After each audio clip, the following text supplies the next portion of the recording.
ಶ್ರೀಗುರುಭ್ಯೋ ನಮಃ. ನಾರಾಯಣಾಯ ಪರಿಪೂರ್ಣಗುಣಾರ್ಣವಾಯ ವಿಶ್ವೋದಯಸ್ಥಿತಿಲಯೋ ನಿಯತಿಪ್ರದಾಯ ಜ್ಞಾನಪ್ರದಾಯ ವಿಬುಧಾಸುರಸೌಖ್ಯದುಃಖಸತ್ಕಾರಣಾಯ ವಿತತಾಯ ನಮೋ ನಮಸ್ತೆ. ದೇವಂ ನಾರಾಯಣಂ ನತ್ವಾ ಸರ್ವದೋಷವಿವರ್ಜಿತಂ ಪರಿಪೂರ್ಣಂ ಗುರುಂಶ್ಚಾನ್ನ ಗೀತಾರ್ಥಂ ವಕ್ಷ್ಯಾಮಿ ಲೇಷತಃ. ಸಮಸ್ತಗುಣಸಂಪೂರ್ಣಂ ಸರ್ವದೋಷವಿವರ್ಜಿತಂ ನಾರಾಯಣಂ ನಮಸ್ಕೃತ್ಯ ಗೀತಾ ತಾತ್ಪರ್ಯಮುಚ್ಯತೆ. ನಾರಾಯಣಂ ಸುರಗುರುಂ ಜಗದೇಕನಾಥಂ ಭಕ್ತಪ್ರಿಯಂ ಸಕಲಲೋಕನಮಸ್ಕೃತಂಚ ತ್ರೈಗುಣ್ಯವರ್ಜಿತಮಜಂ ವಿಭುಮಾದ್ಯಮೀಶಂ ವಂದೇ ಭವಘ್ನಮವರಾಸುರಸಿದ್ಧವಂದ್ಯಂ. ನಾರಾಯಣಂ ನಮಸ್ಕೃತ್ಯ ನರಂ ಚೈವ ನರೋತ್ತಮಂ ದೇವೀಂ ಸರಸ್ವತೀಂ ವ್ಯಾಸಂ ತತೋ ಜಯಮುದೀರಯೇ. ಕೃಷ್ಣಾಯ ವಾಸುದೇವಾಯ ಹರಯೇ ಪರಮಾತ್ಮನೇ ಪ್ರಣತಃ ಕ್ಲೇಶನಾಶಾಯ ಗೋವಿಂದಾಯ ನಮೋ ನಮಃ. ಶ್ರೀಮದ್ ಭಗವದ್ಗೀತೆಯ 7ನೇ ಅಧ್ಯಾಯದಲ್ಲಿ 4ನೇ ಶ್ಲೋಕ. ಭೂಮಿರಾಪೋ ಅನಲೋ ವಾಯುಃ ಕಮ್ಮನೋ ಬುದ್ಧಿರೇವ ಚ ಅಹಂಕಾರ ಇತೀಯಂ ಮೇ ಭಿನ್ನಾ ಪ್ರಕೃತಿರಷ್ಟಧಾ. ಇಂದಿನ ಶ್ಲೋಕಗಳಲ್ಲಿ ತಿಳಿಸಿದಂತೆ ಈ ಅಧ್ಯಾಯದಲ್ಲಿ ಪರಮಾತ್ಮನ ಮಹಿಮೆಯನ್ನು ತಿಳಿಸ್ತಾರೆ. ಪರಮಾತ್ಮನ ಸಾಮಾನ್ಯ ಜ್ಞಾನ ಮತ್ತು ವಿಶೇಷ ಜ್ಞಾನ ಹಾಗೆ ಅಂತ. ಇದನ್ನ ಈ ಜ್ಞಾನ ಸಿಗೋದು ಭಾರಿ ದುರ್ಲಭ. ಈ ಜ್ಞಾನ ಸಿಗೋದು ಭಾರಿ ದುರ್ಲಭ, ಎಲ್ಲರಿಗೂ ಸಿಗೋದಿಲ್ಲ. ಎಲ್ಲರೂ ಭಗವದ್ಗೀತೆಯನ್ನು ಕೇಳಿದರೂ ಕೂಡ ಅದರ ಸರಿಯಾದ ಅಭಿಪ್ರಾಯ ಅವರಿಗೆ ಸಿಕ್ಕಿಲ್ಲ. ನಮಗೆ ಶ್ರೀಮನ್ ಮಧ್ವಾಚಾರ್ಯರ ಟೀಕಾಕೃತ್ಪಾದರ ರಾಯರ ಆ ಒಂದು ದಿವ್ಯ ಜ್ಞಾನ ಪರಂಪರೆ, ಅಪರೋಕ್ಷ ಜ್ಞಾನಿಗಳ ಪರಂಪರೆ,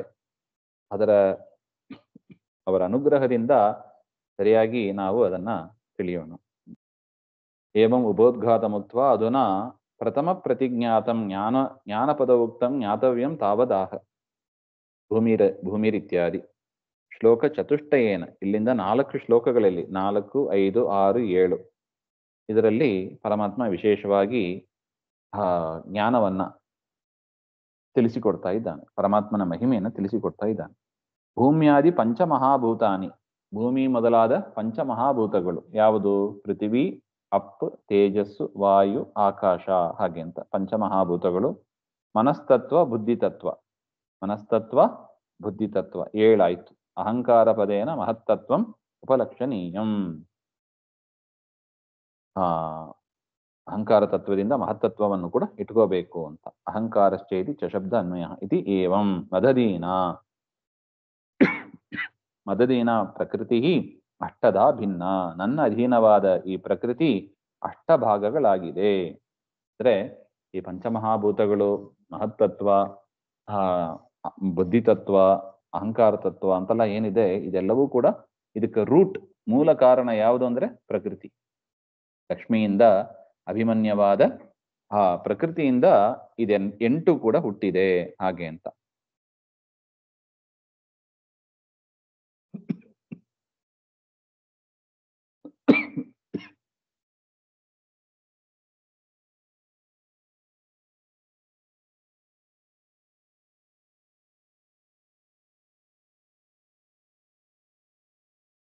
ಅದನ್ನೇ ರಾಯರು ವಿವರಿಸ್ತಾರೆ ನೋಡಿ. ಮತ್ಪ್ರೇರಿತ ಪ್ರಕೃತಿ ಪೃಥಿವ್ಯಾದಿ ಕಾರ್ಯರೂಪೇಣೈವ ಭಿನ್ನ ಇತ್ಯರ್ಥ. ನನ್ನಿಂದ ಪ್ರೇರಿತಳಾದ ಪ್ರಕೃತಿ ಪೃಥಿವ್ಯಾದಿ ಕಾರ್ಯರೂಪ ನೋಡಿ. ಕಾರಣ ರೂಪ, ಕಾರ್ಯರೂಪ ಹಾಗೆ ಅಂತ. ಪ್ರಕೃತಿ ಅದು ಕಾರಣ ರೂಪ, ಅದರಿಂದ ಉಂಟಾದದ್ದು ಯಾವುದು? ಕಾರ್ಯ. ಪಂಚಭೂತಗಳು, ಮನಸ್ಸು, ಅಹಂಕಾರ, ಬುದ್ಧಿತತ್ವ ಇವೇ ಮೊದಲಾದ 8 ಪ್ರಕಾರವಾಗಿ ಅವುಗಳು ಕಾರ್ಯರೂಪವಾಗಿದೆ. ಕಾರಣ ಯಾವುದು? ಪ್ರಕೃತಿ. ಆ ಪ್ರಕೃತಿ ಕೂಡ ನನ್ನ ಒಂದು ಪ್ರೇರಣೆಯಿಂದ, ಅಂದ್ರೆ ಪರಮಾತ್ಮ ಹೇಳ್ಕೊತಾನೆ, ನನ್ನ ಪ್ರೇರಣೆಯಿಂದ, ನಾರಾಯಣನ ಪ್ರೇರಣೆಯಿಂದ ಈ ರೀತಿಯಾಗಿ ವಿಭಾಗ ಆಗಿದೆ, ಅಂದ್ರೆ ಕಾರ್ಯರೂಪವಾಗಿದೆ ಅಂತ ಅರ್ಥ.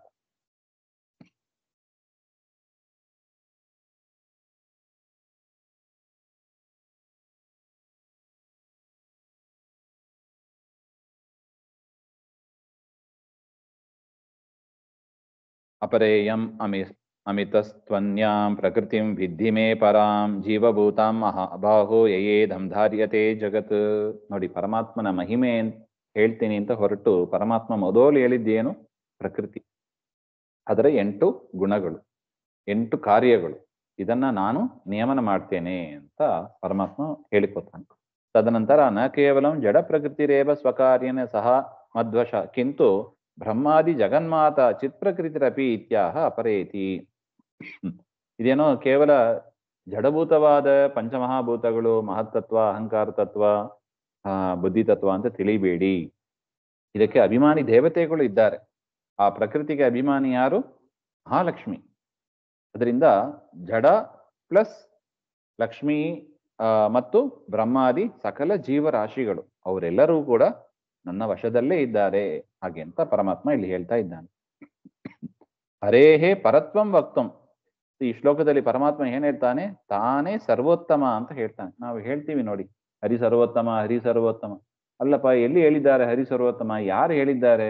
ನೀವೇ ಏನೋ ಕಟ್ಟುಕತೆನ ಅದು, ಹಂಗ ತಿಳಿಬೇಡಿ. ನೋಡಿ, ಭಗವದ್ಗೀತೆಯ 7ನೇ ಅಧ್ಯಾಯದಲ್ಲಿ 5ನೇ ಶ್ಲೋಕದಲ್ಲಿ ಎಷ್ಟು ಸ್ಪಷ್ಟ ಇದೆ ನೋಡಿ. ತಾನೇ ಪ್ರಕೃತಿಯನ್ನ ನಿಯಮನ ಮಾಡ್ತೇನೆ, ಮತ್ತು ಕೇವಲ ಜಡಭೂತವಾದ ಪ್ರಕೃತಿ ಮಾತ್ರ ಅಲ್ಲ, ಜೀವರು ಮಹಾಲಕ್ಷ್ಮಿ ಮತ್ತು ಬ್ರಹ್ಮಾದಿ ಸಕಲ ಜೀವರನ್ನು ಕೂಡ ನಾನೇ ನಿಯಮನ ಮಾಡ್ತೇನೆ ಅಂತ ಒಟ್ಟು. ಇದಸ್ತು ಜಡ ಪ್ರಕೃತಿಯಾದಿಸ್ತು ಅನ್ಯಾಂ ಜೀವಭೂತಾನಾಂ ಸರ್ವಜೀವದೇಹೇಶು ಸ್ಥಿತ್ವ.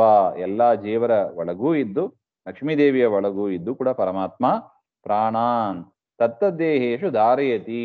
ಆ ದೇಹದಲ್ಲಿ ಇದ್ದು ಅವರೆಲ್ಲರನ್ನು ಕೂಡ ಧಾರಣೆ ಮಾಡುವವನಾಗಿ ಪರಮಾತ್ಮ ಇದ್ದಾನೆ. ಜೀವ ಪ್ರಾಣಧಾರಣೆ ಅಂತ ಧಾತು.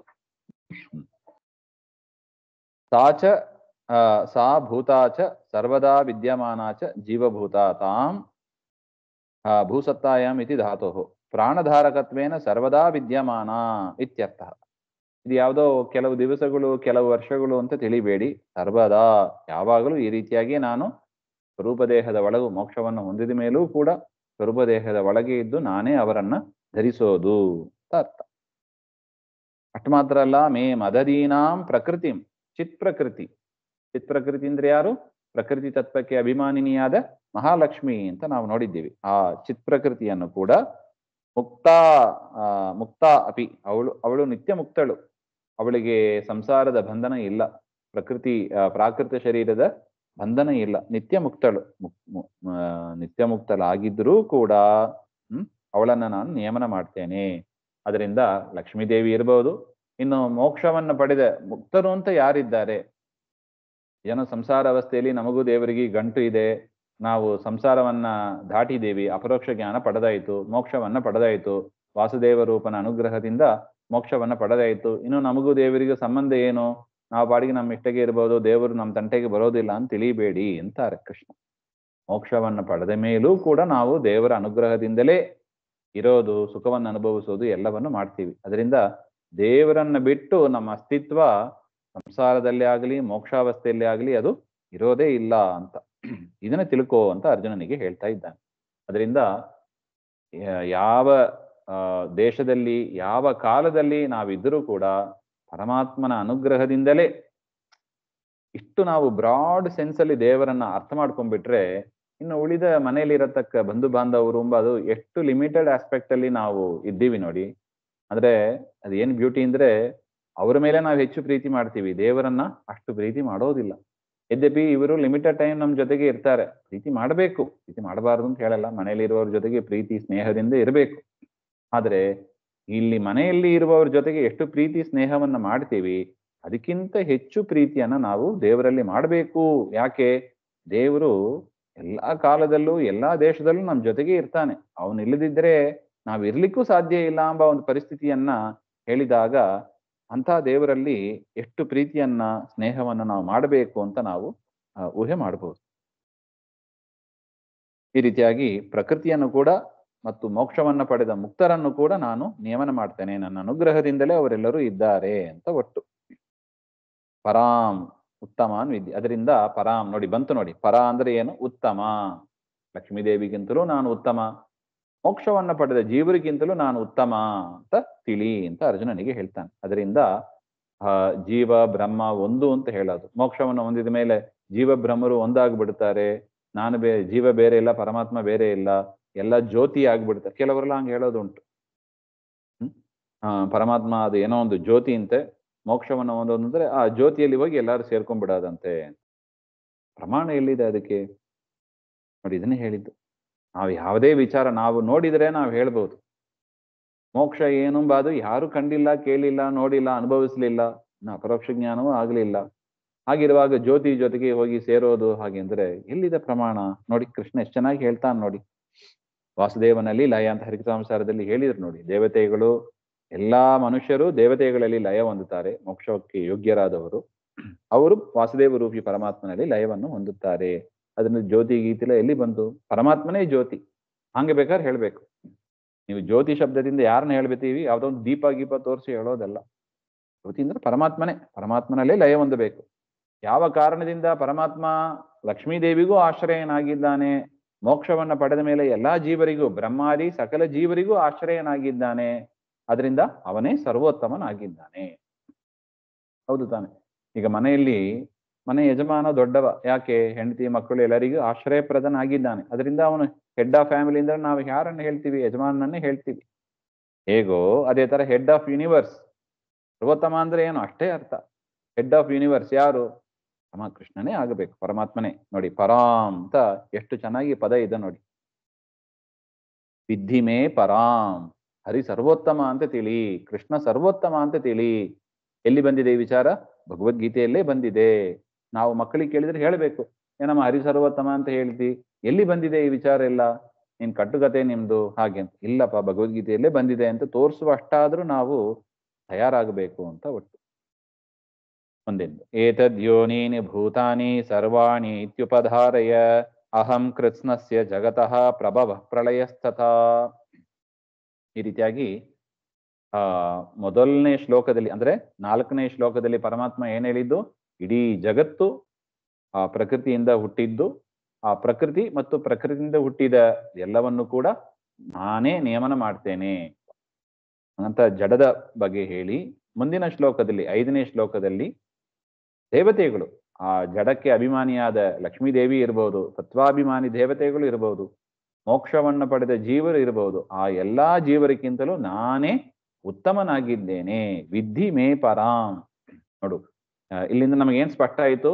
ಇಡೀ ಜಗತ್ತು ದೇವರ ಅಧೀನ, ಇಡೀ ಜಗತ್ತು ದೇವರ ಅಧೀನ 4ನೇ ಶ್ಲೋಕದಿಂದ ಸ್ಪಷ್ಟ. ಇನ್ನು ಪರಮಾತ್ಮ ಸರ್ವೋತ್ತಮನಾಗಿದ್ದಾನೆ. ಅದರಿಂದ ಬೇರೆಯವರಲ್ಲಿ ನಾವು ಹೆಚ್ಚು ಪ್ರೀತಿ ಮಾಡ್ತೀವಿ, ಅದಕ್ಕಿಂತ ಹೆಚ್ಚು ಪ್ರೀತಿ ದೇವರಲ್ಲೇ ಮಾಡಬೇಕು. ಯಾಕೆ? ಸದಾ ಆಶ್ರಯಪ್ರದನಾಗಿ ಅನ್ನಪಾನಾದಿಗಳನ್ನು ಕೊಟ್ಟು, ಮನೆ ಅನ್ನ ಪಾನ ಎಲ್ಲವನ್ನು ಕೊಟ್ಟು ನಮ್ಮನ್ನ ರಕ್ಷಣೆ ಮಾಡುವವ, ಸರ್ವಕಾಲದಲ್ಲೂ ಬೇರೆ ಬೇರೆ ಜನರ ಜೊತೆಗೆ ಮಾಡ್ಬೋದು, ಮುಖಾಂತರ ಮಾಡ್ಬೋದು. ದೇವರು ಡೈರೆಕ್ಟ್ ಆಗಿ ಬಂದು ಮಾಡೋದಿಲ್ಲ. ಆದರೂ ಅವರ ಮುಖಾಂತರ ಪರಮಾತ್ಮನೇ ಮಾಡಿಸ್ತಾನೆ. ಅದರಿಂದ ಪರಮಾತ್ಮನಲ್ಲಿ ಹೆಚ್ಚು ಪ್ರೀತಿಯನ್ನ ಮಾಡಬೇಕು ಅಂತ ವಿಚಾರವನ್ನ ಅಲ್ಲಿ 5ನೇ ಶ್ಲೋಕದಲ್ಲಿ ಹೇಳಿ, ಇನ್ನು 6ನೇ ಈ ಶ್ಲೋಕದಲ್ಲಿ ನಾನು ದೇಹೇಂದ್ರಿಯಾದೇರಪಿ ಸತ್ವೇನ ಪ್ರಕೃತ್ಯೋ ಏವ ಈಶಾಧೀನತ್ವ ಮಹಿಮಾ ಉಕ್ತಿ ಕಥಂ ಇತ್ಯತಃ ದೇಹಾದಿ ಸರ್ವಕಾರ್ಯ ಜಾತಸ್ಯ ಪ್ರಕೃತ್ಯೋರೇವ ಅಂತರ್ಭಾವ ಇತಿ ದರ್ಶಯಿತುಮಾಹ ಏತದಿತಿ. ಹೌದಪ್ಪ, ನೀವೇನ್ ಹೇಳಿದ್ರಿ ಹಿಂದಿನ 2 ಶ್ಲೋಕದಲ್ಲಿ? ಈ ಜಗತ್ತಿನಲ್ಲಿ ಕಾಣುವ ಪ್ರಕೃತಿ ಪಂಚಭೂತಗಳು ಅದನ್ನೆಲ್ಲ ಹೇಳಿದಿರಿ, ಅದು ದೇವರ ಅಧೀನ ಆಯ್ತು. ಇನ್ನು ಅದಕ್ಕೆ ಅಭಿಮಾನಿಗಳಾದ ಲಕ್ಷ್ಮೀದೇವಿ ದೇವತೆಗಳು ಮತ್ತು ಎಲ್ಲಾ ಜೀವರು, ಮೋಕ್ಷವನ್ನು ಹೊಂದಿದ ಮೇಲೆ ಇರತಕ್ಕ ಜೀವರು ದೇವರ ಅಧೀನ ಹೇಳಿದಿರಿ, ಆಯ್ತು. ನೀವು ದೇಹದ ವಿಚಾರ ಹೇಳಲೇ ಇಲ್ಲಲ್ಲ. ನೋಡಿ, ನಾನಿರೋದು ಎಲ್ಲಿ? ನಾನಿರೋದು ಈ ದೇಹದಲ್ಲಿ. ಅದರಿಂದ ದೇಹ ಇಂದ್ರಿಯದ ಬಗ್ಗೆ ನೀವು ಹೇಳಲೇ ಇಲ್ಲ. ಅದಕ್ಕೆ ಬೇರೆ ಯಾರೋ ಒಬ್ರು ನಿಯಾಮಕರಿದ್ದಾರೋ ಏನೋ. ನೀವು ಹೇಳಿದ ಪ್ರಕಾರ ಪ್ರಕೃತಿ ಅದರ ಕಾರ್ಯಕ್ಕೆ ದೇವರು ನಿಯಾಮಕನಾಗಿದ್ದಾನೆ, ಹೆಡ್ ಆಗಿದ್ದಾನೆ, ಆಯ್ತು. ಇನ್ನು ದೇವತೆಗಳಿಗೆ ಜೀವರಿಗೆ ಹೆಡ್ ಆಗಿದ್ದಾನೆ, ಆಯ್ತು. ನೀ ಶರೀರ ಇಂದ್ರಿಯ ಬಗ್ಗೆ ನೀವು ಹೇಳಲೇ ಇಲ್ಲ. ನಾನಿರೋದೇ ಅಲ್ಲಿ. ಅದರಿಂದ ಅಲ್ಲಿ ಬೇರೆ ಯಾರಾவது ಹೆಡ್ ಇರ್ತಾರೆ, ಬೇರೆ ಫ್ಯಾಮಿಲಿನೋ ಏನೋ, ಅದಕ್ಕೆ ಬೇರೆ ಯಾರೋ ಹೆಡ್ ಆಫ್ ಫ್ಯಾಮಿಲಿ ಇರ್ತಾರೋ ಏನೋ, ಹಾಗಂತ ಒಂದು ಡೌಟ್ ಬರುತ್ತದೆ. ಅದನ್ನ ಇಲ್ಲಿ ಪರಿಹಾರ ಮಾಡ್ತಾ ಇದ್ದಾರೆ. ಶರೀರ ಇಂದ್ರಿಯ ವಿಷಯ ಲಕ್ಷಣ ಕಾರ್ಯ ಸಹಿತಾನಿ ಜೀವಜಾತ ರೂಪಾನಿ. ಆ ಜೀವನಿಗೆ ಸಂಬಂಧಪಟ್ಟ ಈ ಶರೀರ, ಅದರಲ್ಲಿರತಕ್ಕ ಇಂದ್ರಿಯಗಳು, ಅದರಲ್ಲಿರತಕ್ಕ ನರ ನಾಡಿಗಳು, ರಕ್ತ ಮಾಂಸ ಏನೇನಿದೆಯೋ ಅದೆಲ್ಲವನ್ನೂ ಕೂಡ ಪರಮಾತ್ಮನೇ ನಿಯಮನ ಮಾಡ್ತಾ ಇದ್ದಾನೆ. ಭೂತಾನಿ ಸರ್ವಾಣಿ ಏತದ್ ಯೋನೀನಿ ಜಡ ಪ್ರಕೃತಿ ಕಾರಣಕಾನಿ. ಈ ಜಡ ಮತ್ತು ಚೇತನ ಅವರಿಗೆ ಕಾರಣೀಭೂತವಾದ ಏನೇನು ಕಾರಣಗಳಿದೆಯೋ ಅದೆಲ್ಲವೂ ಕೂಡ ಅಂತ ತದುತ್ಪನ್ನಾನಿ ಪರಮಾತ್ಮನಿಂದಲೇ ಹುಟ್ಟಿದವು. ಎಲ್ಲವೂ ಕೂಡ ಹುಟ್ಟಿದ್ದು ಯಾರಿಂದ? ಪರಮಾತ್ಮನಿಂದಲೇ. ಅದರಿಂದ ಇಡೀ ಜಗತ್ಪಿತ ಯಾರಾಗ್ತಾನೆ? ಪರಮಾತ್ಮನೇ ಆಗ್ತಾನೆ. ನೋಡಿ, ಇದು 3ನೇ ಶ್ಲೋಕದ ಅಭಿಪ್ರಾಯ. ನಮ್ಮ ದೇಹ ಇರಬಹುದು, ಇಂದ್ರಿಯ ಇರಬಹುದು, ಅದು ಎಲ್ಲದಕ್ಕೂ ಕೂಡ ಕಾರಣೀಭೂತವಾದ ಅನೇಕ ಪದಾರ್ಥಗಳು ಇದೆ. ಅದನ್ನು ಕೂಡ ಅದೆಲ್ಲವೂ ಕೂಡ ಪರಮಾತ್ಮನಿಂದಲೇ ಹುಟ್ಟಿ ಬಂದವು. ಹಾಗೆ ಅಂತ ಈ ರೀತಿಯಾಗಿ ಉಪದಾರಯ ಅರ್ಜುನ, ಈ ರೀತಿಯಾಗಿ ತಿಳಿ, ನನ್ನನ್ನ ಜಗತ್ಪಿತ ಎಲ್ಲವೂ ಕೂಡ ಜೀವ ಜಡ ಎಲ್ಲವೂ ಕೂಡ ನನ್ನಿಂದಲೇ ಹುಟ್ಟಿ ಬಂದವು ಎಂದು ತಿಳಿ ಅಂತ. ಪೂರ್ವಂ ಪ್ರಕೃತಿಯೋ ಅವರತ್ವಂ ಪರತ್ವಂ ಚ ವಾಕ್ಯಭೇದೇನ ಉಕ್ತ್ವಾ ಮೇ ಇತಿ ಸ್ವಶಬ್ದತ್ವಂ ಚ ಉಕ್ತ್ವಾ ಏದಂ ಧಾರ್ಯತೆ ಜಗತ್ ಇತಿ ಏತದ್ಯೋನಿನಿ ಇತಿ ಜಗದ್ಧಾರಕತ್ವ ಕಾರಣತ್ವೇ ಕಥಿತೆ. ಇನ್ನು ಜಗತ್ತಿನ ಸೃಷ್ಟಿ ಮಾಡಿದ್ದು ನನ್ನಿಂದಲೇ ಎಲ್ಲ ಹುಟ್ಟಿ ಬಂದವು, ಅದರ ರಕ್ಷಕ ಹುಟ್ಟಿಸಿದ ಮೇಲೆ ಅದರ ರಕ್ಷಣೆಯ ಜವಾಬ್ದಾರಿಯು ಕೂಡ ನನ್ನದೇ ಅಂತ ಪರಮಾತ್ಮ ಹೇಳ್ಕೊತಾ ಇದ್ದಾನೆ. ಅದರಿಂದ ಜಗಜ್ಜನ್ಮ ಸ್ಥಿತಿ ಲಯಾಸ್ತು, ಇನ್ನು ಪ್ರಳಯ ಕಾಲದಲ್ಲಿ ಇದನ್ನ ನಾಶ ಮಾಡುವವ ಅದು ಕೂಡ ನಾನೇ. ಹಾಗೆ ಅಂತ ತತ್ರ ಪ್ರಕೃತಿಯೇವ ಭಗವದ್ವಶೇ ಜಗಜ್ಜನ್ಮಾದಿ ಸ್ಥಿತಿಲಯಾಸ್ತು ಪ್ರಕೃತಿಯಾಧೀನ ಈಶಾಧೀನ ಇತಿ. ಹೌದಪ್ಪ, ನೀವೇನು ಹೇಳಿದಿರಿ ಜಗತ್ತಿನ ಉತ್ಪತ್ತಿ ಸ್ಥಿತಿ ಲಯ ಹಾಗೆ ಅಂತ, ಇದೆಲ್ಲ ಯಾರ ಅಧೀನದಲ್ಲಿ ಇದೆ? ಪ್ರಕೃತಿಯ ಅಧೀನದಲ್ಲಿ ಇದೆ. ಯಾಕೆ ಸಾಂಖ್ಯ ಮತ್ತೆಲ್ಲ ನೋಡಿದ್ರೆ ಹಾಗೆ ಹೇಳ್ತಾರೆ ಅವರು, ಇದೆಲ್ಲವೂ ಕೂಡ ನೇಚರ್. ನೋಡಿ, ಸೈನ್ಸ್ ಎಲ್ಲ ಹೇಳೋದು ಕೂಡ ಹಾಗೆ. ಜಗತ್ತು ಎಲ್ಲಿಂದ ಬಂತು? ನೇಚರ್ ಅಷ್ಟೇ, ನೇಚರ್ ಇಂದ ಬಂತು, ಪ್ರಕೃತಿಯಿಂದ ಬಂತು. ದೇವರು ಯಾತಕ್ಕೆ? ಸುಮ್ಮನೆ ಏನೋ ಕಲ್ಪನೆ ಮಾಡಿ ಹೇಳ್ತಾ ಇದ್ದೀರಾ ದೇವರು ಹಾಗೆ ಅಂತ ಒಂದು ಅವಕಾಶ, ಒಂದು ಶಂಕ ಬರುತ್ತದೆ. ಅದನ್ನ ನಿರಾಹಾರ ಮಾಡ್ತಾ ಇದ್ದಾನೆ. ಅಹಂ ಇತಿ ಪ್ರಭವ ಪ್ರಳಯೋ ಸತ್ತಾ ಪ್ರತೀತಿ ಕಾರಣತ್ವ ಅಹಂ ಪ್ರಭವ ಪ್ರಳಯಶ್ಚ. ನಾನೇ ಜಗತ್ತಿನ, ನಾನು ಅಂದ್ರೆ ಯಾರು? ಕೃಷ್ಣ ಪರಮಾತ್ಮ ಅಂತ ನಾನು ಹೇಳಿಕೊಳ್ಳುವ ಮಾತು. ಪ್ರಕೃತಿ ಅಲ್ಲಪ್ಪ, ಪ್ರಕೃತಿಯು ಕೂಡ ನನ್ನ ಅಧೀನ, ನೇಚರ್ ಕೂಡ ನನ್ನ ಅಧೀನದಲ್ಲೇ ಇದೆ. ಆ ನೇಚರ್ ಅನ್ನು ಕೂಡ ಸೃಷ್ಟಿ ಸ್ಥಿತಿ ಸಂಹಾರ ಎಲ್ಲವನ್ನು ಮಾಡುವವ ನಾನೇ ಅಂತ. ನೋಡಿ, ಯಾರಾದ್ರೂ ತಾಕತ್ತಿದ್ರೆ ಈ ಮಾತನ್ನ ಹೇಳಿ ನೋಡೋಣ. ನಾನೇ ಈ ಜಗತ್ತಿನ ಸೃಷ್ಟಿ ಸ್ಥಿತಿ ಸಂಹಾರವನ್ನ ಮಾಡ್ತೇನೆ ಅಂತ ಯಾರು ಡಿಕ್ಲೇರ್ ಮಾಡಿದ್ದಾರೆ ಹೇಳಿ? ಯಾರು ಡಿಕ್ಲೇರ್ ಮಾಡಿಲ್ಲ. ಡಿಕ್ಲೇರ್ ಮಾಡಿದ ಏಕೈಕ ವ್ಯಕ್ತಿ ಎಂದರೆ ಅರ್ಜುನನಿಗೆ ಉಪದೇಶ ಮೂಲಕ ಕೃಷ್ಣ ಪರಮಾತ್ಮನೇ. ಅದರಿಂದ ನೇಚರು ಇತ್ಯಾದಿಗಳು ಯಾರಿಗೂ ಸ್ಪಷ್ಟತೆ ಇಲ್ಲ ಈ ವಿಷಯದಲ್ಲಿ. ಕೃಷ್ಣನಿಗೆ ಎಷ್ಟು ಸ್ಪಷ್ಟವಾಗಿ ಅದರ ವಿಷಯವನ್ನ ನಿರೂಪಣೆ ಮಾಡಿದ್ದಾನೆ ಅಂತ ಒಟ್ಟು. ಜಗತ್ಪ್ರಭವಾದಿ ಭೋಕ್ತೃತ್ವಂಚ ತದಾ ಪುತ್ರಾದಿ ಪ್ರಭವೋ ರಿಪು ಪ್ರಳಯೋಶ್ಚ ಉಪಲಬ್ಧ ಸುಖಹೇತು ಇತ್ಯುಪಲಬ್ಧ ಪಿತ್ರೋಃ ತದ್ಭೋಕ್ತೃತ್ವಂ ತಥಾ ಹರೇಃ ಇತಿ ಜ್ಞೇಯಂ. ಆಗಮಿಷ್ಯತ್ ಸುಖಂ ಚಾಪಿ ತಚ್ಚಾಸ್ತ್ಯೇವ ಸದಾಪಿತು ತಥಾಪ್ಯಚಿಂತ್ಯ ಶಕ್ತಿತ್ವಾದ್ ಜಾತಂ ಸುಖಮತೀವ ಚ. ಈ ರೀತಿಯಾಗಿ ಪ್ರಕೃತಿಯ ಮೂಲಕ ಪರಮಾತ್ಮ ಎಲ್ಲವನ್ನು ಮಾಡ್ತಾನೆ ಅಂತ ತಿಳಿಯಬೇಕು. ಪ್ರಕೃತಿ ದ್ವಾರ, ಲಕ್ಷ್ಮೀದೇವಿಯ ದ್ವಾರ ಬ್ರಹ್ಮಾದಿ ದೇವತೆಗಳನ್ನು ಸೃಷ್ಟಿ ಮಾಡಿ ತದನಂತರ ವಾಯುದೇವರ ದ್ವಾರ ಎಲ್ಲವನ್ನು ಮಾಡ್ತಾನೆ. ದೇವರು ಡೈರೆಕ್ಟ್ ಆಗಿ ಮಾಡೋದಿಲ್ಲ. ಯಾಕೆ? ಅನೇಕ ಜನರಿಂದ ಸೇವೆಯನ್ನು ತೆಗೆದುಕೊಳ್ಳಬೇಕಾಗಿದೆ. ಅವರಿಗೆ ಆ ಯೋಗ್ಯತೆ ಇದೆ, ಕೆಲಸ ಮಾಡುವ ಸಾಮರ್ಥ್ಯ ಇದೆ. ದೇವರು ಅದಕ್ಕೆ ಆಪರ್ಚುನಿಟಿ ಕೊಟ್ಟು ಅವರ ಮುಖಾಂತರ ಸೇವೆಯನ್ನು ಮಾಡಿಸಿ ಅವರಿಗೆ ಬ್ರಹ್ಮಾದಿ ಸಕಲ ಜೀವರಿಗೆ ಆ ಪುಣ್ಯವನ್ನು ಕೊಟ್ಟು ಅನುಗ್ರಹ ಮಾಡ್ತಾನೆ. ಅದರಿಂದ ಬ್ರಹ್ಮಾದಿ ಸಕಲ ದೇವತೆಗಳು ಲಕ್ಷ್ಮೀ ಅಧೀನ, ಆ ಲಕ್ಷ್ಮೀದೇವಿ ಪರಮಾತ್ಮನ ಅಧೀನ, ಪರಮಾತ್ಮ ಯಾರ ಅಧೀನದಲ್ಲೂ ಇಲ್ಲ. ಇದು ತಿಳ್ಕೋಬೇಕಾದ ವಿಚಾರ ಅಂತ 6ನೇ ಶ್ಲೋಕದಲ್ಲಿ ಹೇಳ್ತಾರೆ. ಅದರಿಂದ ಜಗತ್ತಿನ ಸೃಷ್ಟಿ ಸ್ಥಿತಿ ಸಂಹಾರ ಎಲ್ಲವನ್ನೂ ಕೂಡ ಮಾಡುವವ ಪರಮಾತ್ಮನೇ ಅಂತ ನಾವು ತಿಳಿಯಬೇಕು. ದಾಸರು ಕೂಡ ಹೇಳ್ತಾರೆ ನೋಡಿ, ಸೃಷ್ಟಿ ಸ್ಥಿತಿ ಲಯ ಕಾರಣ ಗೋವಿಂದ ಹಾಗೆ ಅಂತ. ಅದು ಭಗವದ್ಗೀತೆಯೇ ಸ್ಫೂರ್ತಿ ಅವರಿಗೂ ಕೂಡ, ದಾಸರಿಗೂ ಕೂಡ ಭಗವದ್ಗೀತೆಯಲ್ಲಿ ಬಂದ ವಿಚಾರವನ್ನೇ ಕನ್ನಡದಲ್ಲಿ ಹೇಳಿಕೊಟ್ಟಿದ್ದಾರೆ ಅಂತ. ಮುಂದಿನ ವಿಚಾರ ಮತ್ತೆ ನೋಡೋಣ. ಶ್ರೀಮಧ್ವಾಂತರ್ಗತ ಶ್ರೀಕೃಷ್ಣ ಅರ್ಪಣಮಸ್ತು. ಶ್ರೀ ಹರೇ ನಮಃ.